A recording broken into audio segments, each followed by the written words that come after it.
Effectivement, l'évolution des métiers, elle est très très significative depuis toutes ces années. Et puis on constate une accélération de l'évolution de ces métiers, en tout cas ces dernières années. La collectivité de Toulouse, la mairie et la métropole de Toulouse représentent 13 000 collaborateurs, un peu plus de 250 métiers. Et on travaille sur l'évolution de ces métiers pour regarder non seulement en quelque sorte la situation actuelle de l'évolution des métiers, les besoins, les compétences que ces métiers requièrent, et puis effectivement l'évolution et l'anticipation de ces métiers nouveaux. Depuis ces 20 dernières années, en tout cas le constat que je peux moi en avoir fait de cette évolution, c'est qu'on est dans un moment où l'évolution des métiers se produit à une vitesse beaucoup plus rapide qu'il y a quelques années, et que les compétences évoluent très très vite.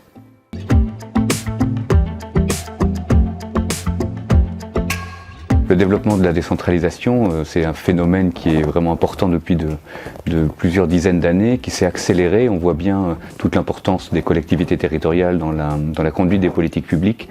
Et finalement, cette succession de réformes, de transferts de compétences ou d'activités selon les périodes, implique que les collaborateurs dans les collectivités locales doivent s'adapter à toutes ces réformes rapides.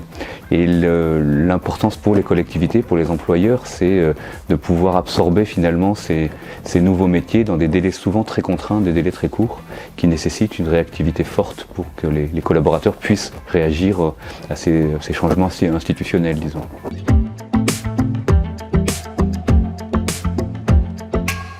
Cette évolution réglementaire, cette évolution, c'est les lois MAPTAM par exemple, ou les lois NOTRe, sont des composantes finalement d'une complexité grandissante dans le monde public. Ce sont deux exemples effectivement de compétences nouvelles qui ont été confiées aux collectivités locales, qui nécessitent que les collaborateurs et tous les agents de la fonction publique s'emparent de ces questions nouvelles. Mais finalement, c'est probablement la réforme des retraites, ou en tout cas l'allongement de la durée au travail, qui est sûrement la question majeure pour les collectivités, dans la mesure où les collaborateurs doivent travailler sur des durées beaucoup plus longues, sur des métiers pour lesquels certains sont difficiles, sont au contact du public, peuvent être pénibles en termes d'exercice physique ou de posture.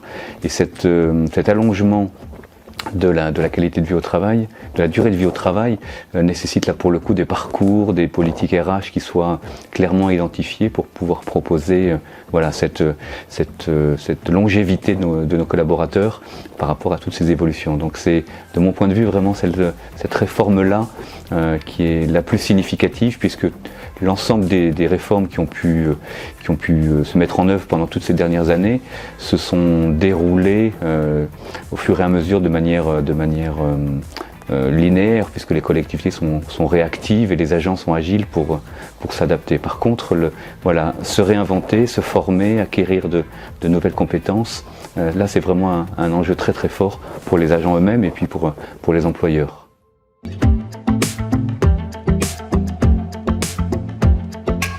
La stratégie liée au développement des compétences, on peut reprendre l'exemple de l'OCDE qui écrivait dans les années 70, une compétence technique durait 15 à 20 ans, alors qu'aujourd'hui, le même OCDE dit une compétence technique dure entre 2 et 5 ans. Donc on voit bien à travers de cet exemple que l'évolution des compétences est un processus permanent, une nécessité d'apprentissage en tout cas permanente. Et cette gestion prévisionnelle des effectifs dans les collectivités locales, on s'en est emparé depuis de nombreuses années, principalement sur la question de gestion prévisionnelle des effectifs, probablement un peu moins sur la gestion prévisionnelle des compétences. Le C de la GPEC est probablement le sujet qui est un peu moins travaillé à ce jour. Les répertoires des compétences existent mais sont encore à développer. En tout cas, beaucoup de collectivités sont en train d'y travailler, justement pour pouvoir, après avoir travaillé sur cette évolution des effectifs, se pencher beaucoup plus sur l'évolution des compétences, parce que c'est un processus qui nécessite une co-construction entre l'employeur et les collaborateurs et les agents. L'employeur doit mettre en place une organisation apprenante, une organisation qui facilite les possibilités d'apprentissage, mais c'est aux agents eux-mêmes de se saisir de ces opportunités pour travailler leurs compétences, leur employabilité. Donc on voit bien qu'il y a une convergence des deux thématiques, la GPEC et l'employabilité. Il faut arriver à co-construire avec une passerelle entre ces deux sujets en quelque sorte.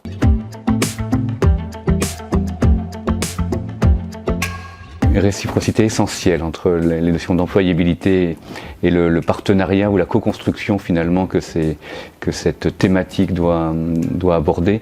Il est absolument capital pour que ça puisse fonctionner, que la collectivité mette en place finalement des dispositifs d'apprentissage, des dispositifs de formation, des dispositifs de mobilité interne. Les exemples sont nombreux. En tout cas, ce sont autant d'opportunités que la collectivité peut mettre en œuvre, mais elle ne pourra pas les imposer aux agents. C'est quelque chose qui doit être sur la base du volontariat. Il faut que les collaborateurs se saisissent finalement des dispositifs qui peuvent être mis en œuvre. C'est aussi la garantie pour eux que les dispositifs correspondent au mieux à leurs souhaits, à leurs envies, à leurs appétences, à leurs envies d'évolution, parce que dans un moment où on parle beaucoup de la pénurie des talents à minima ou de la guerre des talents à maxima, c'est absolument indispensable que les employeurs puissent mettre en place des parcours, des possibilités d'évolution en interne, notamment dans les grandes collectivités comme celle de Toulouse où les métiers sont nombreux, les parcours sont variés. Donc c'est une chance de pouvoir offrir ça à nos collaborateurs, mais c'est un sujet permanent entre les managers et leurs agents pour que ces opportunités puissent se concrétiser. Il ne suffit pas de le déclarer, il faut le faire vivre ensuite.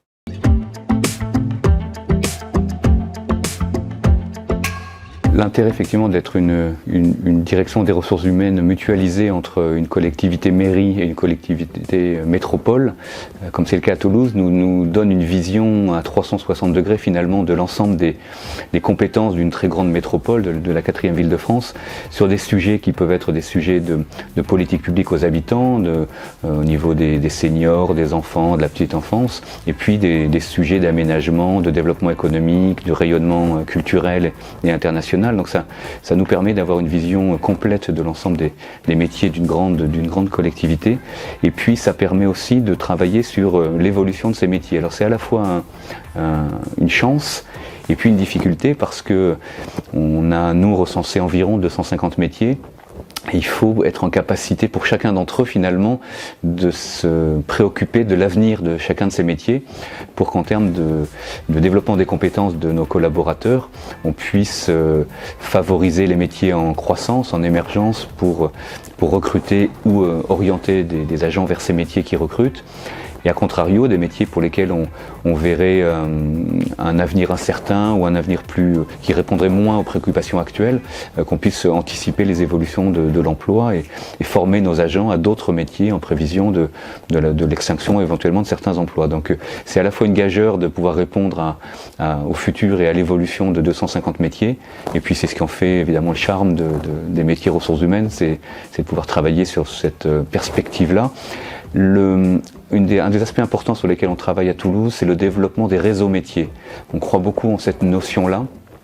Les réseaux métiers, c'est finalement l'expertise de chacun, que chacun peut développer dans son périmètre professionnel, dans le périmètre associatif, dans le périmètre des réseaux professionnels, pour être en veille sur l'évolution des métiers, sur les attendus, sur les compétences nouvelles.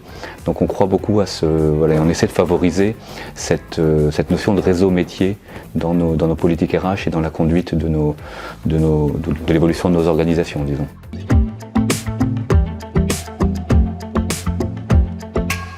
Alors les actions en faveur de l'employabilité sont nombreuses et variées finalement, puisqu'elles instinctivement, le premier réflexe c'est de considérer tous les plans de développement des compétences, les plans de formation comme étant un des leviers, un des principaux outils finalement du développement de l'employabilité de nos collaborateurs. Donc on y consacre des sommes importantes dans nos budgets de fonctionnement pour pouvoir garantir cette évolution de l'employabilité de nos agents.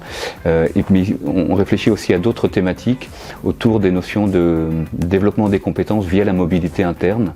On croit beaucoup effectivement à la mobilité interne, vu le nombre de postes que l'on a à pourvoir. On a plus d'un tiers de nos postes qui sont d'ailleurs pourvus en mobilité interne, donc ça permet de proposer des parcours de carrière différents à nos agents, et ça permet de développer leurs compétences, ça leur permet d'apprendre de nouveaux métiers, de nouvelles pratiques.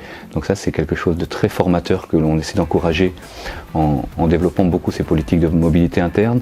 Et puis on met en place des dispositifs passerelles, des dispositifs d'insertion pour aller découvrir les différents métiers, parce que on se rend compte finalement que quand on est dans son métier, dans la quotidienneté de son métier, c'est pas toujours facile de se rendre compte de quels sont les autres métiers que la collectivité peut proposer.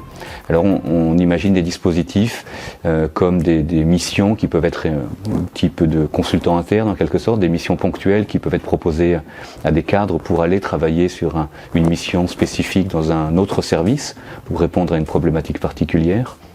On a mis en place des dispositifs tremplins pour les agents qui sont en reconversion professionnelle, pour leur montrer les différents métiers, les mettre face à une réalité de métier qu'on n'imagine pas forcément, ou qui peut être difficile à appréhender quand on ne l'a pas exercé soi-même.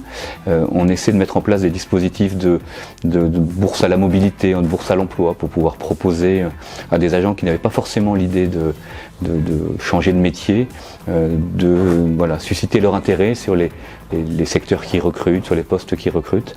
Donc on essaie à travers les dispositifs de formation, les dispositifs de mobilité interne, de recrutement, de pouvoir proposer une palette d'outils variés qui ont cette finalité de répondre aux besoins des habitants et développer l'employabilité et les compétences de nos agents.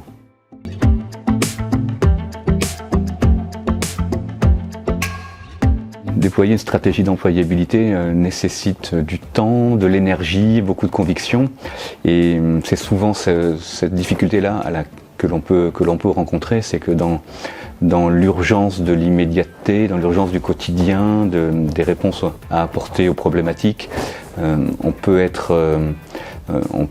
mettre de côté en quelque sorte ces sujets-là et ne pas s'en préoccuper assez. Donc c'est absolument indispensable que justement prendre conscience de cette difficulté-là, que le développement des collaborateurs finalement nécessite du temps, nécessite de consacrer des séquences, des rendez-vous, des réunions dédiées à tous ces dispositifs-là, et que finalement cette question de management finalement ne doit pas être occultée par les questions plus opérationnelles. Donc une des difficultés essentielles, ça pourrait être la tentation de mettre ce dispositif un peu en dessous de la pile des urgences quand il y a beaucoup de choses à traiter en même temps, alors qu'au contraire c'est du temps qui n'est jamais perdu, parce qu'au final l'agent, le manager et la collectivité en sortent gagnants, parce que ce sont des temps qu'on est toujours heureux d'avoir pu prendre quand on a besoin de travailler sur ces thématiques-là.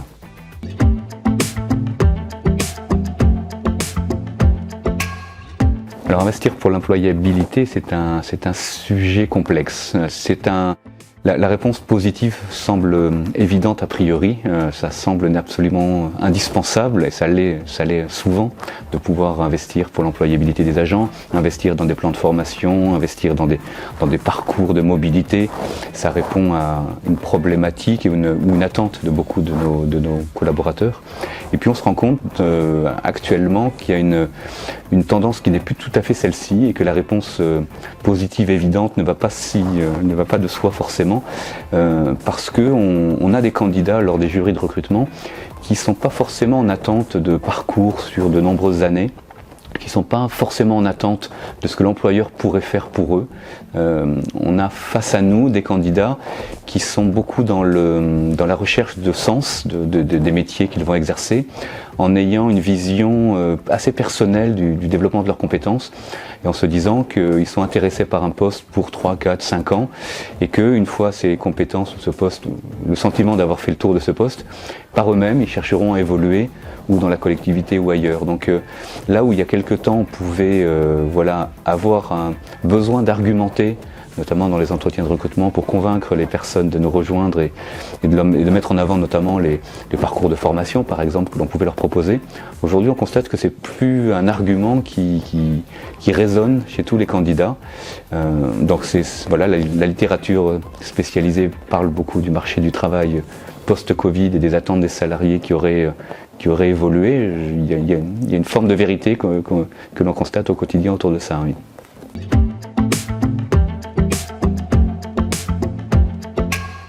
Alors associer les organisations syndicales à ces questions d'employabilité, c'est une thématique finalement que l'on discute de manière régulière sans faire des grands plans stratégiques en termes d'employabilité. Je m'explique, on a plutôt des partenariats avec les représentants du personnel sur des thématiques très concrètes, sur le maintien dans l'emploi d'agents qui seraient en santé fragile ou en difficulté physique pour poursuivre leur métier. On est face à des évolutions de métier, à des structures qui pourraient bouger vers le secteur associatif par exemple, alors que c'était des activités qui étaient jusqu'alors en régie municipale. Donc on est sur des thématiques assez concrètes sur quels sont finalement les dispositifs que la collectivité met en œuvre pour garantir l'emploi et l'employabilité de nos agents, quels sont les repositionnements professionnels qu'on peut être en mesure de proposer. Donc on a plutôt une approche et des échanges fructueux, nourris, sur lesquels les échanges sont... on peut ne pas être toujours d'accord, mais en tout cas ce sont des sujets qui font progresser la collectivité. Par contre, on n'a pas réellement déployé de stratégie d'employabilité qui aurait été nourrie des échanges avec les partenaires sociaux. Donc on est plutôt sur des échanges qui sont assez concrets, assez pragmatiques, ce qui nous va bien parce que ça permet aussi de faire avancer des sujets très concrets sans avoir besoin de les enrober autour de choses qui seraient peut-être un peu moins pragmatiques, disons.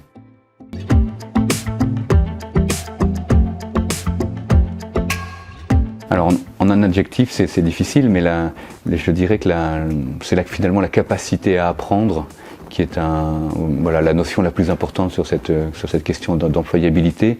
De mon point de vue, il est absolument indispensable que la collectivité soit facilitante pour permettre à ses collaborateurs d'apprendre finalement, de se nourrir de nouvelles expériences pour progresser. Et puis pour les agents eux-mêmes, c'est donner l'envie d'apprendre, donner l'envie de se remettre en question, de continuer de progresser pour s'adapter à toutes les évolutions auxquelles ils sont confrontés.